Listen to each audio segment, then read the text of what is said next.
നമസ്കാരം, ഇൻഫോടെക്കിലേക്ക് സ്വാഗതം. ഒരു വർഷം മാത്രം നീണ്ടുനിന്ന വിവാഹബന്ധം വേർപ്പെടുത്താൻ 5 കോടി രൂപ ജീവനാംശം ആവശ്യപ്പെട്ട യുവതിക്ക് സുപ്രീം കോടതിയുടെ താക്കീത്. ഇത് ന്യായരഹിതമായ ആവശ്യമാണെന്നും ഈ നിലപാട് തുടർന്നാൽ കടുത്ത ഉത്തരവുകൾ പുറപ്പെടുവിക്കുമെന്നും കോടതി മുന്നറിയിപ്പ് നൽകി. ഒത്തുതീർപ്പ് ചർച്ചകൾക്കായി വീണ്ടും സുപ്രീം കോടതി മീഡിയേഷൻ സെന്ററിൽ ഹാജരാക്കാൻ ഇരു കക്ഷികളോടും കോടതി നിർദ്ദേശിച്ചു. മഹാരാഷ്ട്രയിൽ പേമാരിയും വെള്ളപ്പൊക്കവും, ഒരാൾ മരിച്ചു, രക്ഷാപ്രവർത്തനം പുരോഗമിക്കുന്നു. ആമസോണിൽ എഞ്ചിനീയറായ ഭർത്താവ് 35 ലക്ഷം രൂപ 40 ലക്ഷം രൂപ വരെ ജീവനാംശമായി വാഗ്ദാനം ചെയ്തിരുന്നു. എന്നാൽ ഭാര്യ ഈ വാഗ്ദാനം നിരസിച്ചതിനെ തുടർന്നാണ് കേസ് സുപ്രീം കോടതിയിലെത്തിയത്.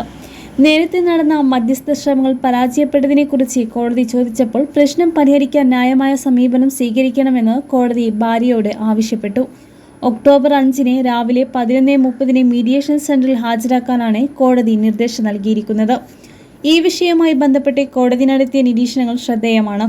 ഭർത്താവിനോട് നിങ്ങൾ അവളെ തിരികെ വിളിക്കുന്നത് തെറ്റായിരിക്കും, നിങ്ങൾക്ക് അവളെ നിലനിർത്താൻ കഴിയില്ല, അവളുടെ സ്വപ്നങ്ങൾ വളരെ വലുതാണ് എന്ന് ജസ്റ്റിസ് പർദിവാല പറഞ്ഞത് വാർത്തകളിൽ വലിയ ചർച്ചയായിരുന്നു.